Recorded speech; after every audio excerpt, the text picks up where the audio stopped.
Alright, so the other day when I was scrolling on TikTok, I came across this clip where, I kid you not, this dude right here performed one of the cleanest moves I've ever seen. Bounced off the walls, pulled up on his opponent, and sheathed the man's sword while it was still in his hands. Then he took that shit back and used the sheath to put bro in a combo? And I'm sitting here like, damn, who is this dude? And how the hell did he do that? So obviously I started doing some research, and I find out that the show is called Scissor 7, and the kid who did that is our main character, 7. What really got me hooked was this opening. Mans really flew into the tower, landed cold as hell, and got straight to work.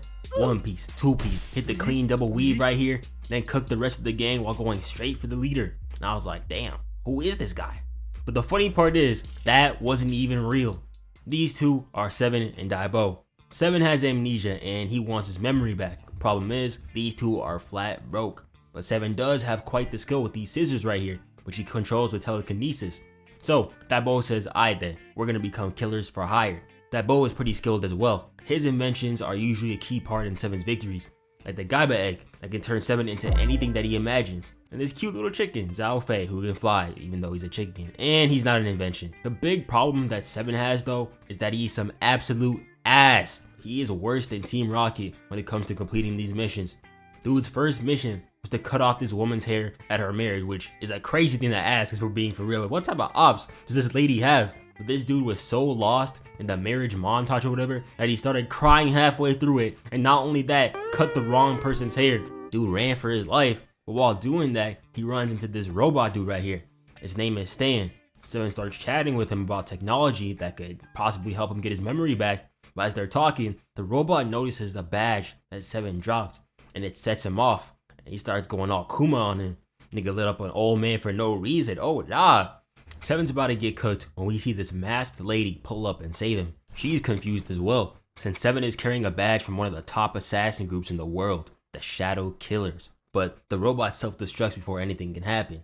With this new info, 7 is now even more intent on getting his memory back. So he and Daibo plan on getting into the top 100 ranking of assassins. But like every good assassin, they need a cover up. So they open a barbershop, cutting hair by day and heads by night. When I first started this show, I thought it'd be a little straightforward, do a couple of side quests and shit while getting into the main plot, typical TV show shenanigans. But as it turned out, this show really just be random as hell, man. Like one day, 7 will be out in the middle of a gang war trying to assassinate some dog called Mad Bark and take out one of his eyes cause some cat girl called Meow Kitty told him to do so. It's kind of goofy.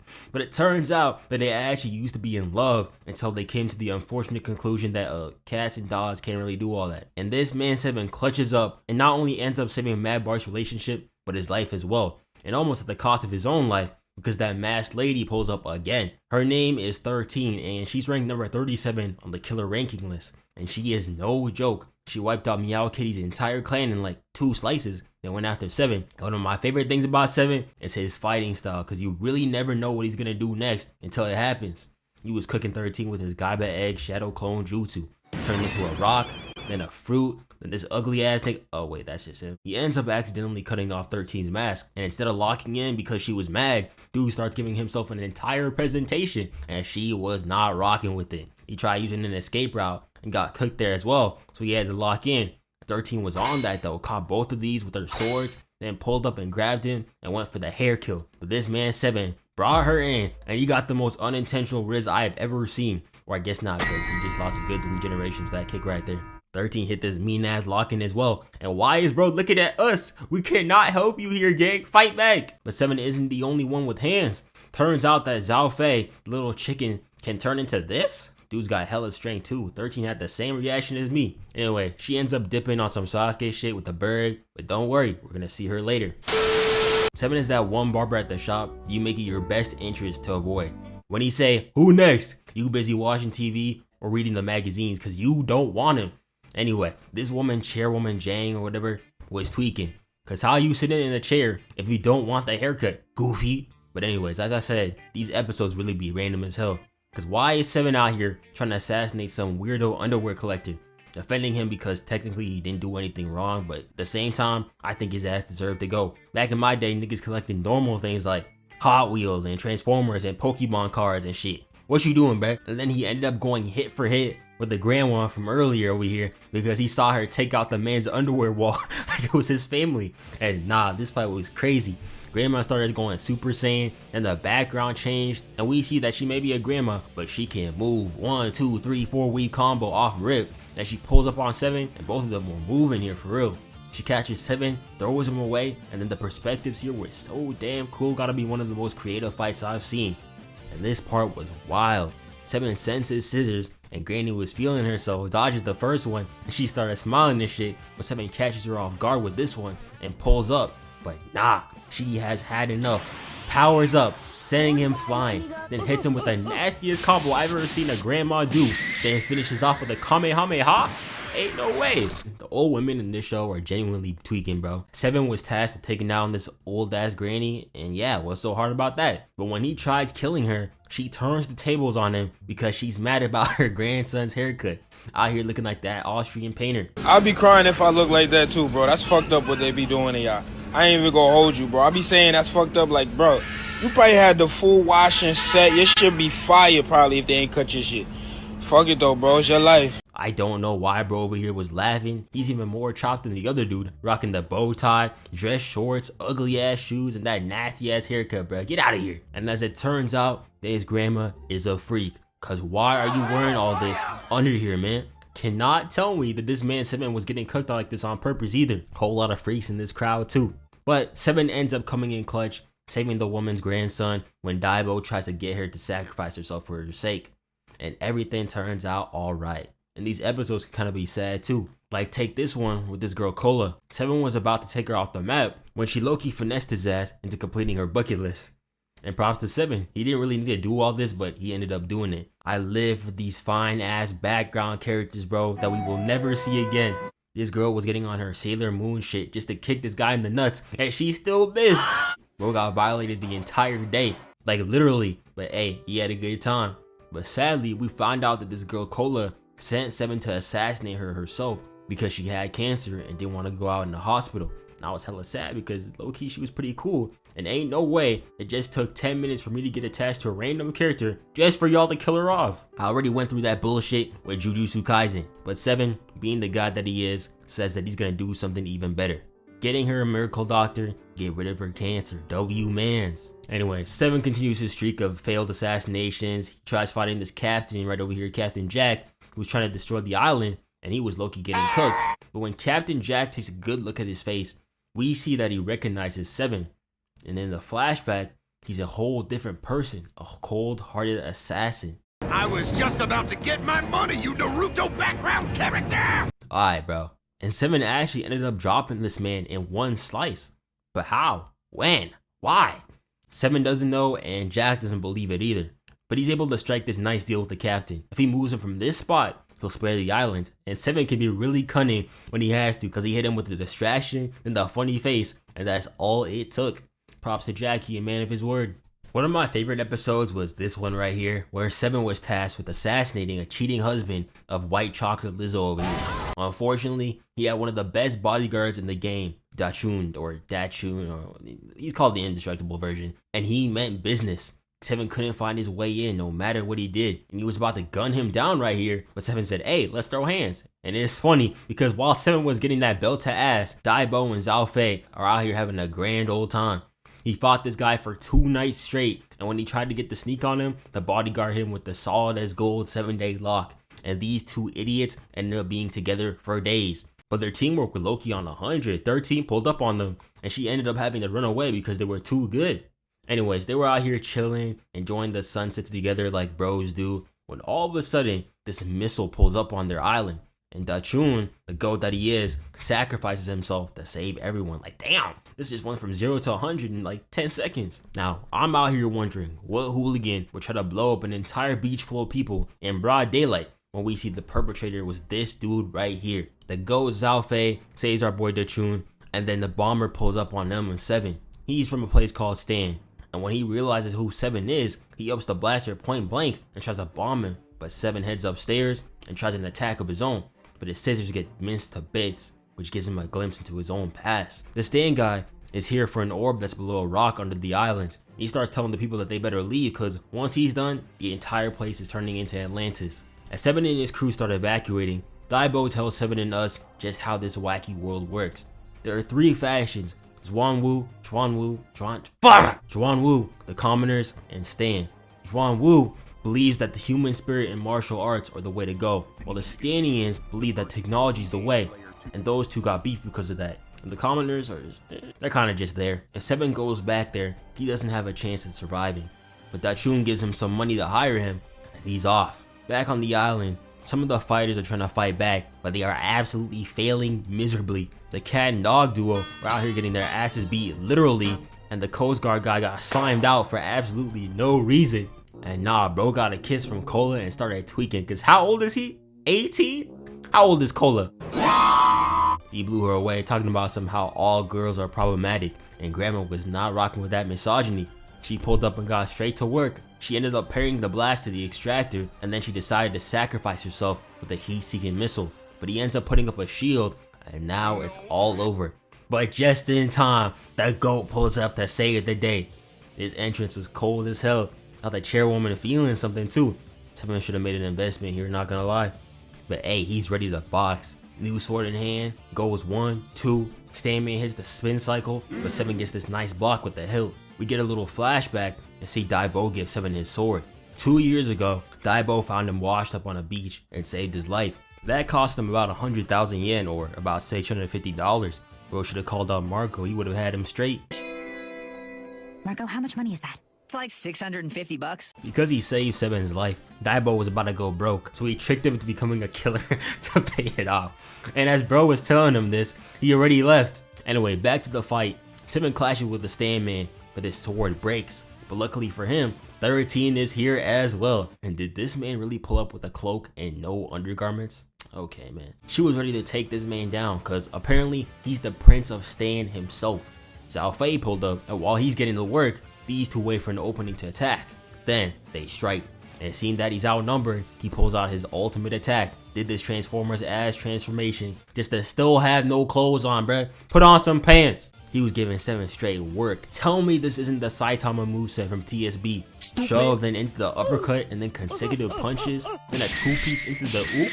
13 clutch with the save though, that was clean. Stanman strikes back though, and 13 tries blocking, but it's not gonna be enough. But 7 comes in with the save, then hits the solid as gold 7-day lock, and 13 goes for the finish. But unfortunately, she got caught in this time stop, so 7 makes the noble decision to take himself and the Prince of Stan out at the same time.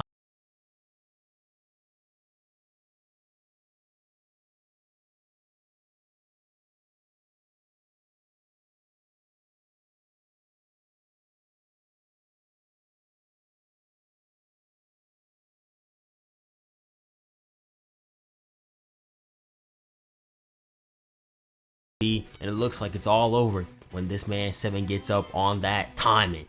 Had bro shaking in his boots. Bro put the hair down and unlocked an entirely different personality. Then he gets his sword, and all the broken pieces start putting themselves back together. And like LeBron, all he needed was 2 steps to make it to the basket. Drew broke the pieces of the sword into the energy shield, then took out the arms. Stanman tried getting into his little robot, but 7 just cut that shit effortlessly. Had him blasting off like Team Rocket. And that's all she wrote. 13 was watching this in awe, relaying all this to her master, and man, he looked tough as hell sitting on that throne and shit. And he tells her to get the dagger and kill 7. Anyway, 7 did not get killed. He went back to his daily life of cutting hair until one day he runs into this guy, Spring Wind Ichiro right here, bullying.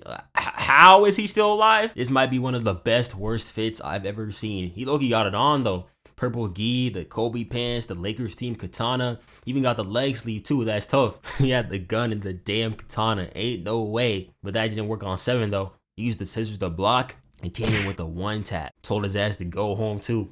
Anyway, 7 goes home, you know, he's just chilling, having a good time, when 13 pulls up again.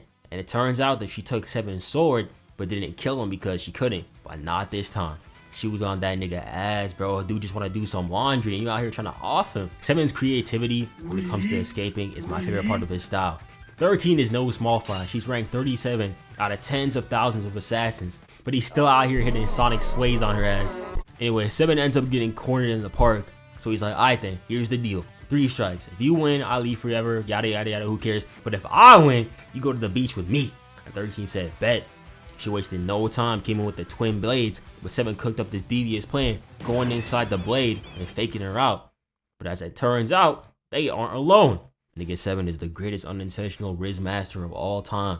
It's all fun and games until bro decides to lock in like this. And y'all know 13 had a sister, and she bad too? Anyway, 13 a real one. Nonchalant as she tries to be, she does care. She did give 7 those new scissors, and on top of that, she gave him the bounties for everyone on the island. 13's true mission was to collect intelligence and take out the strongest assassins on the island before Xuanwu took over. That's pretty smart. I thought they were all brainless Mortal Kombat rejects. Me too, bro, me too. But since she failed, that means more killers from Xuanwu will be heading towards Chicken Island.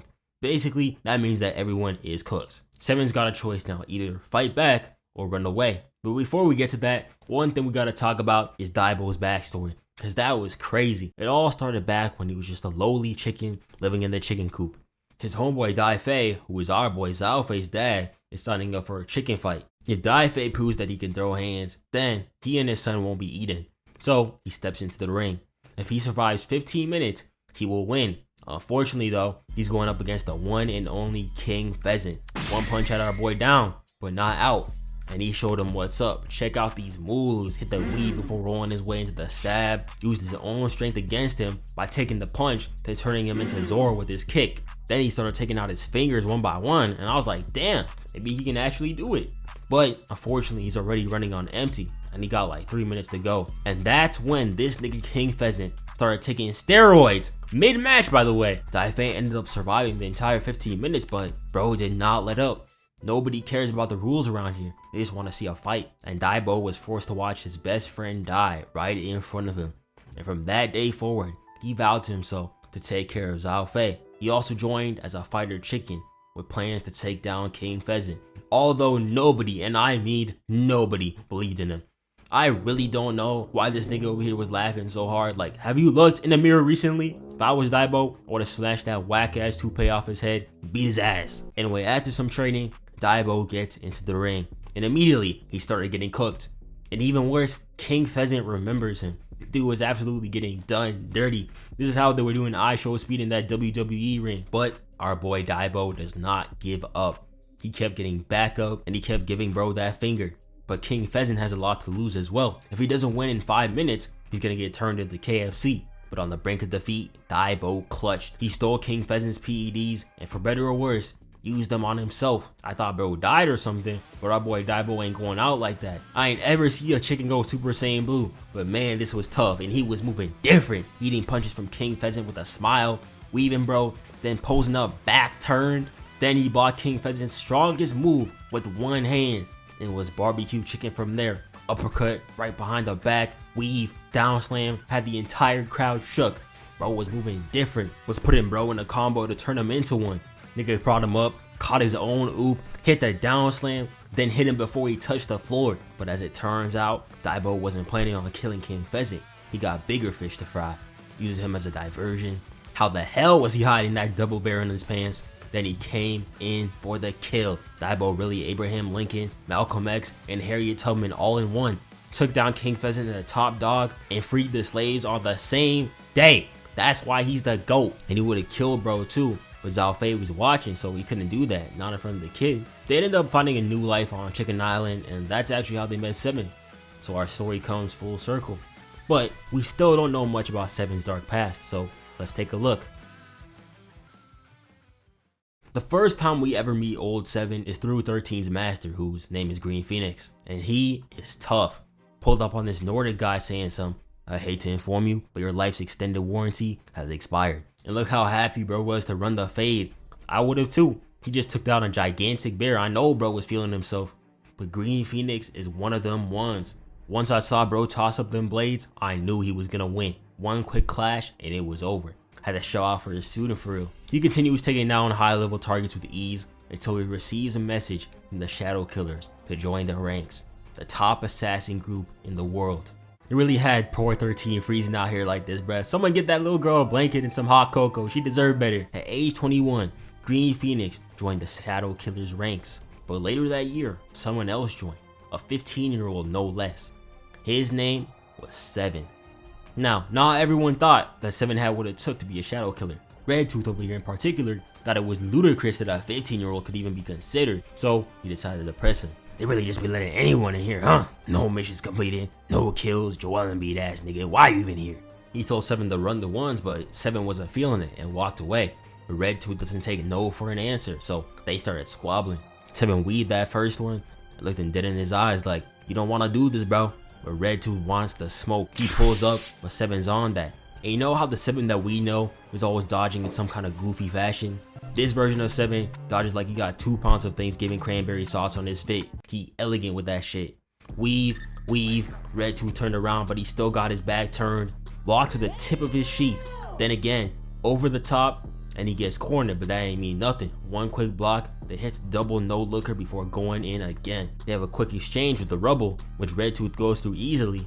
And this is my favorite sequence right here. Seven jumps over Redtooth's attempt of hitting a Suarez, then goes crazy. 2 blocks off rip, then peep how he uses Redtooth's slash. Get his sword in his left hand, takes a bow, and I love how bro blocks and weaves like he posing for an insta flick. Goes in for the slash, but Redtooth weaves, then Seven dodges, block, weave, blocks, weave, spin move, 1, 2, 3, 4, 5. Redtooth goes for the heat-seeking missile strike, but Seven nonchalantly dodges that anyway. Green Phoenix was out here watching this impressed. Seven doesn't have any style like the rest of them. He just fights on pure instinct like a wild beast. And this right here was crazy, bro. Damn near hit the limbo with his mean ass dodge and started doing some Simone Biles shit with his jump and turn into the stab. This was literally flawless, and he could have won if Redtooth wasn't a hell-sent demon himself. Still amazed that bro got the chance to block right here. If he had a better sword, that would have been coke butter cheese, but he still got away. Anyway, Green Phoenix has seen enough. He stops the fight before it gets too serious and tells Seven about the most treasured weapon the world has to offer, the 1,000 Demon Dagger. And you guessed it, Seven ended up taking it. Back on Chicken Island, the chairman's just going about her normal life when Redtooth himself pulls up on her, and apparently they got some sort of past, which makes me wonder, how strong is this cheerleading woman to be odds with the shadow killer?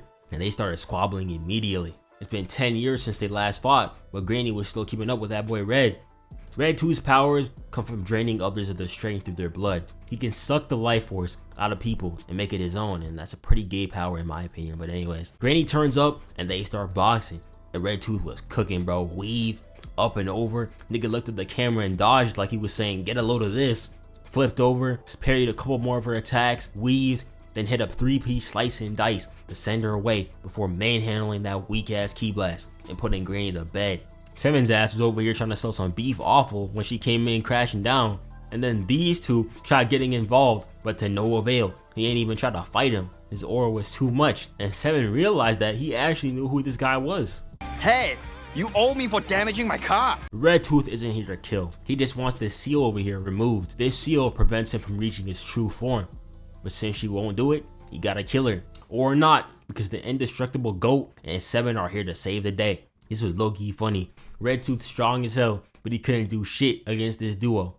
But it turns out that the indestructible man has a weakness right there.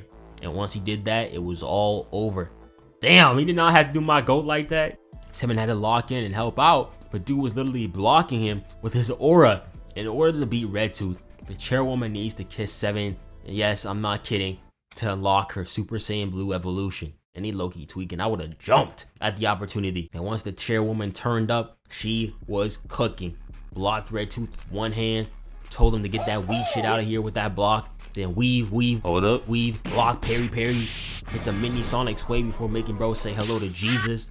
3-piece. Then when Redtooth sent this slash, she hit every Naruto hand sign in the book before sending bro to sleep. Had Redtooth posing up crazy. I don't blame them for this reaction either. I was looking like this too. But Ichiro, y'all know Seven gave bro a haircut that ended up getting him a girlfriend. Nigga literally just said this 2 seconds ago. I have a girlfriend. I'd never betray her. I have a girlfriend. I'd never betray her. Bro got so hard he passed out. As it turns out, Redtooth wasn't always a demon. Back in the day, his name was Quan, a Heaven Lily user along with Jang. And bro had a little crush on her. I mean, like, who wouldn't? He tried asking her out, but he literally got religion zoned because apparently Heaven Lily doesn't allow relationships. And to say bro crashed out would be an understatement. Nigga lost his first love and immediately opted to release an ancient demon. This is why you don't trust no nigga named Quan. Quantavious, it don't matter. They all demons on the inside. But Jang did love Quan, so even after he slaughtered her fellow pupils, she still tried to save him. But in the end, that's why she got expelled as well. The lesson here is, don't trip out over no girl. Is it worth getting cool demon powers and becoming a shadow killer just because you lost the love of your life? Yes! No, forget it. Now it's time to put Redtooth to bed. The chairwoman attempts to extract his demon, but bro literally forced it back inside of him. Dude was coming apart at the seams, and he still wasn't letting up. After that, she tries to have a heart-to-heart talk with him, but bro was not listening. The Heaven Lily is just a different type of demon to him. Taking away your emotions is no way for a person to live, and he's right on that. And when we get to their full backstory in like season 4, his actions are gonna make hella sense. But for now, he's back to going crazy. Almost takes out these three, but the chairman clutches, but her powers are now depleted, and she can't save Seven and his two bros. Seven ends up getting bitten, and this is where he started getting them flashbacks. I knew something was about to happen. 13 was about to save him, but Green Phoenix told her to let him cook. Shout out Zhao Fei. Attack did 0 fucking damage, but it was tough as hell. Good job though, bro. Redtooth starts squad wiping. First Zhao Fei, then Dai Bo. Then he picks up Seven, looks at the chairman like, Senior, I'm gonna suck this boy dry unless you stop me. That's hella gay, dude. Shut up! But Seven's other half has had enough. He started moving like Reese, instigating this man, telling him that he better lock the fuck in or he and his friends are all gonna die. He can't run from who he is anymore. He's destined to be a shadow killer.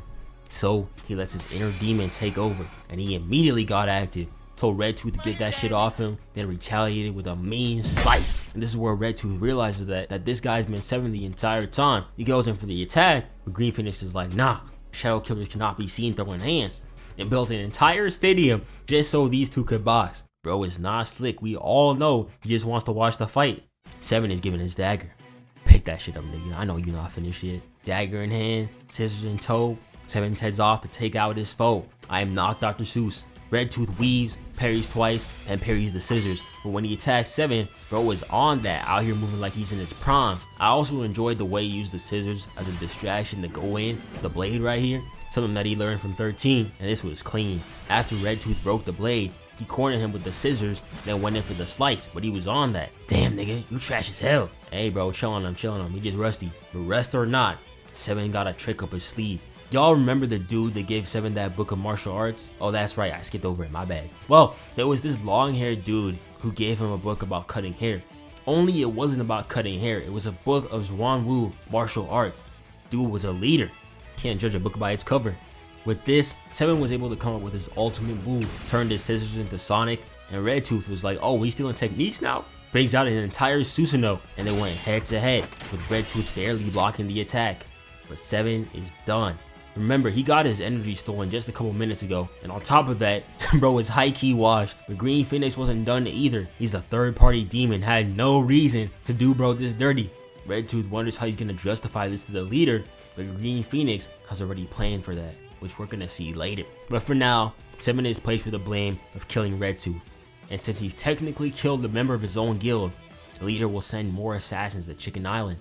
He's made a lot of good friends in his time here, and build a good life for himself. But in order to save his friends, there's only one thing to do.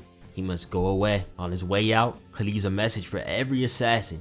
He's going back to Zhuangwu to collect his leader's head. And now Killer 7 is making his return. What he'll do in Zhuangwu, we'll find out next time.